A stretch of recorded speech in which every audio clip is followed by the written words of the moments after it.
Picha ni kitu ambacho kinakaa kwenye moyo wa mtu. Ndani ya moyo wa mtu ndiko kuna mtazamo wake na ndiko kuna maamuzi. Kunawezekana kwamba maamuzi ulionayo leo au matendo unayoyafanya leo inategemea picha ulionayo kwenye maisha yako. Jana nilizungumza kwamba ni hatari sana kumtazama mtu mwingine anaishi vipi au anaenenda vipi. Haijalishi eti kwa sababu yupo tu kanisani. Hiyo sio sababu. Kunawezekana kwamba mwenzako yupo kanisani hamfanani mtazamo.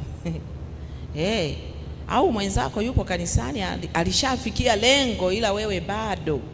Kumbe ni muhimu sana kujitathmini mwenyewe kila kunapokucha. Watu wengi wamekuwa waasi pia kwa sababu ya kutokutulia na Roho Mtakatifu waweze kumsikiliza, awape picha halisi ya maisha yao na picha halisi ya wao ni kina nani kwenye maisha. Usipende kuiga.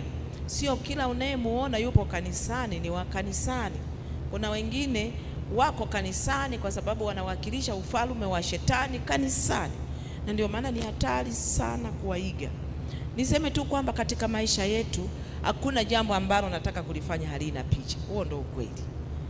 Na hakuna mtu ambaye hana picha wakati anapata mke wa kuoa.